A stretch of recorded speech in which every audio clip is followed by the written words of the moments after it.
আপনার আরেকটা প্রশ্ন হলো, হায়েজ অবস্থায় কি কি আমল করতে পারবে আর কি কি নিষিদ্ধ রয়েছে।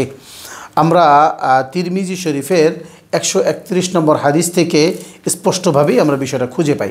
আব্দুল্লাহ ইবনে ওমর রাদিয়াল্লাহু তাআলা আনহু বলেন, রাসূলুল্লাহ সাল্লাল্লাহু আলাইহি ওয়াসাল্লাম বলেছেন, লা তাকরাউল হাইদু ওয়ালাল জুনুবু শাইআম মিনাল কোরআন।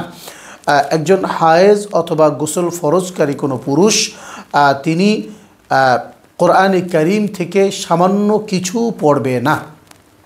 এটা হলো প্রথম কথা, যে একজন হায়েজ গোসল ফরজকারী, নেফাজ, হায়েজ এবং পুরুষদের মধ্য থেকে যাদের গোসল ফরজ হয়েছে, এই লোকগুলো এই গোসল করার আগ পর্যন্ত, হায়েজ চলাকালীন, নেফাজ চলাকালীন এবং পুরুষ গোসল করার আগ পর্যন্ত কোরআনে কারীমে সামান্য একটু পড়তে পারবে না। লা তাকরাউ শাইআম মিনাল কোরআন, কোরআনের সামান্য অংশও পড়বে না। অতএব এই হাদিস থেকে সুস্পষ্ট বোঝা গেল যে কোরআনে কারীম পড়া নিষেধ।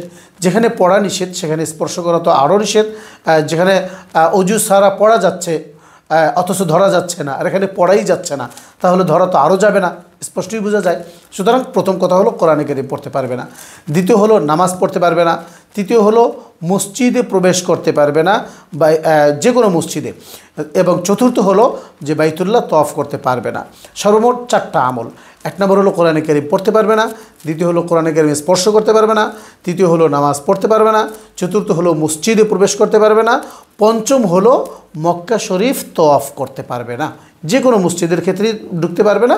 আর তওয়াফ তো শুধুমাত্র বাইতুল্লাহতেই করা যায়, অতএব তওয়াফের ক্ষেত্রে শুধু বাইতুল্লাহই আলোচনা, অন্য কোনো জায়গায় নেই। মোটামুটি একজন হায়েজ বা হায়েজ, নেফাজ বা গোসল ফরজ অবস্থায় একজন মানুষ এই 5টা কাজ করতে পারবে না।